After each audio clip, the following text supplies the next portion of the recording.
NCERT class 10 maths हमारा chapter है chapter number 6 triangles. Class number 1 हम लोग शुरू करते हैं। क्लास 9 में हमने कॉन्ग्रुएंसी ऑफ ट्रायंगल्स पढ़ा था। क्लास 10 में हम लोग सिमिलैरिटी ऑफ ट्रायंगल्स पढ़ेंगे। Question 1, when are two figures said to be congruent. तो हमने देखा था क्लास 9 में हमने पढ़ा इसको। Two figures are said to be congruent when they have the same shape and same size, है ना। तो बेसिक डेफिनेशन क्या होती है कॉन्ग्रुएंट फिगर्स की? उनका शेप भी सेम होता है और साइज भी सेम होता है। When are two figures said to be similar?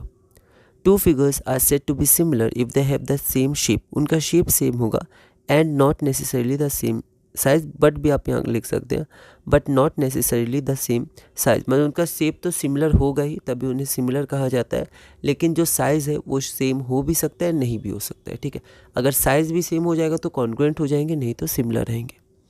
तो यहाँ देख सकते हैं all congruent figures are similar but all similar figures are not congruent. When are these figures congruent? Circles, square और इक्विलैटरल ट्रायंगल्स, इन तीनों को कॉन्ग्रुएंट हम लोग कब कहते हैं? तो ऑल सर्कल्स, ठीक है। तो अगर दो सर्कल्स हैं वो कॉन्ग्रुएंट कब होंगे? जब उनकी रेडियाई या रेडियस का प्लूरल हो जाएगा रेडियाई, वो जब होगा सेम तो फिर कॉन्ग्रुएंट होंगे। वैसे all squares with the same side lengths are congruent, अगर उनके साइड सेम होंगे। उसी प्रकार all equilateral triangles with same side lengths are congruent. Fill in the blanks NCERT exercise का है। All circles are dash congruent या similar and all squares are dash congruent या similar. तो आप देख सकते हैं सर्कल्स का सेम शेप होता है, ठीक है। तो शेप सेम होता है, सब सर्कल होते हैं, ठीक है, लेकिन उनका जो साइज़ होता है वो सेम हो भी सकता है, नहीं भी हो सकता। हम यहाँ भी देख सकते हैं कि जो फिगर्स होते हैं उनका साइज़ सेम नहीं भी हो सकता है, ठीक है, लेकिन उनका जो शेप है वो शेप सिमिलर होता है, मतलब शेप सेम होता है। तो शेप मतलब हो गया किस तरह का वो दिखता है, सर्कल है, स्क्वायर है, रेक्टेंगल है। साइज़ मतलब रेडियस कैसा है उसका, ठीक है। तो सर्कल्स के लिए उसका जो शेप होता है वो तो सेम होता है, तो ये सिमिलर होता है। पर अगर इनका रेडियाई भी सेम हो जाएगा तो साइज़ भी सेम हो जाएगा, तब कॉन्ग्रुएंट होंगे। लेकिन यहाँ पर रेडियस के बारे में कुछ कहा नहीं है, तो ऑल सर्कल्स आर सिमिलर। उसी प्रकार ऑल स्क्वायर्स आर सिमिलर, ठीक है। उनका क्या होता है, उनका शेप सेम होता है, स्क्वायर जैसे सब दिखते हैं, पर अगर साइड लेंथ भी इक्वल हुई तो साइज सेम होगा, तो वो कॉन्ग्रुएंट होंगे। पर यहाँ पर साइड लेंथ के बारे में कुछ दिया नहीं है, तो सिमिलर।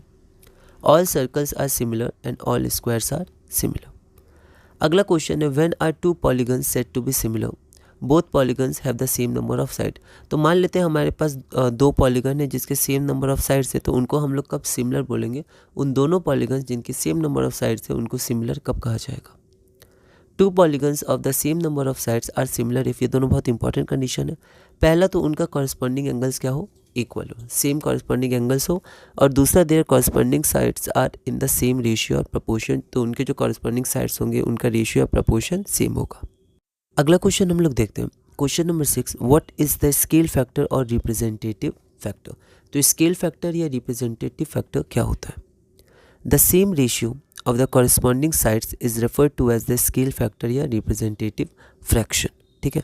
तो स्केल फैक्टर या रिप्रेजेंटेटिव फ्रैक्शन मतलब जो साइड्स का रेशियो, जो सेम रेशियो होता है उसको, ठीक है। जैसे जैसे हम लोग मैप बनाते हैं या फिर कोई और बड़े स्केल को छोटे स्केल में या मैप में रिप्रेजेंट करना होता है, तो कॉरस्पॉन्डिंग साइड जो छोटे मैप का साइड है और जो एक्चुअल है उनका जो रेशियो होता है, ठीक है, वो हमारा स्केल फैक्टर होता है। स्केल फैक्टर दिया भी होता है डिफरेंट कंडीशंस में, आर्किटेक्चर में ये बहुत यूज़ होता है।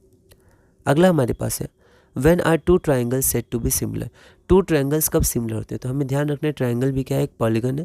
तो दो पॉलीगन जैसे सिमिलर हो रहे थे वैसे आपके ट्रायंगल्स भी सिमिलर हो जाएंगे। तो यहाँ हम लोग देखते हैं, two triangles are similar if, पहला their corresponding angles are equal, अगर उनका कॉरस्पॉन्डिंग एंगल्स इक्वल होगा, और दूसरा their corresponding sides are in the same ratio, उनका जो कॉरस्पॉन्डिंग साइड्स है वो सेम रेशियो या सेम प्रपोर्शन में होगा, तो दोनों ट्रायंगल्स सिमिलर होंगे।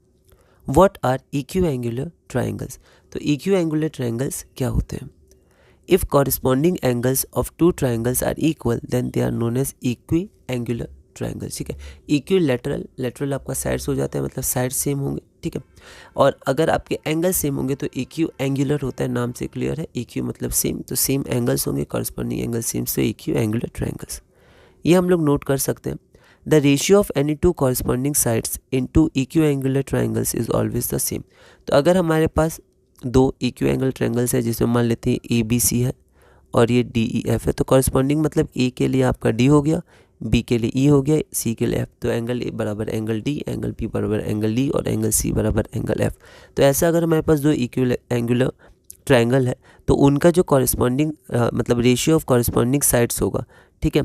तो the ratio of any two corresponding sides, corresponding मतलब अगर ए बी लेंगे तो आप डी लीजिएगा, ये कॉरस्पॉन्डिंग हो जाएगा, ठीक है। तो A B by D is equal to A C by D F, ठीक है। तो ऐसे करके जो कॉरस्पॉन्डिंग साइड्स होगा उनका जो रेशियो होगा वो हमेशा क्या होगा, सेम होगा। अब क्लास नंबर 2 है। क्लास नंबर 2 में हम लोग क्वेश्चन नंबर 9 बीपीटी जो इंपॉर्टेंट थ्योरम है हमारे पास, मैं इसमें प्रूफ नहीं करवा रहा हूँ, प्रूफ भी इसका देख सकते हैं एनसीईआरटी में अच्छे से दिया हुआ है। इसे थेल्स थ्योरम भी कहते हैं। थेल्स एक ग्रीक मैथमेटिशियन और फिलोसोफर थे, तो उनके नाम पर थेल्स थ्योरम या फिर इसे बीपीटी बेसिक प्रोपोर्शनैलिटी थ्योरम भी कहा जाता है। तो अगली वीडियो से हम लोग क्लास 2 और क्वेश्चन नंबर 9 से कंटिन्यू करेंगे। तो इस वीडियो में हमने क्लास नंबर 1 पूरा किया और क्वेश्चन नंबर 8 तक किया।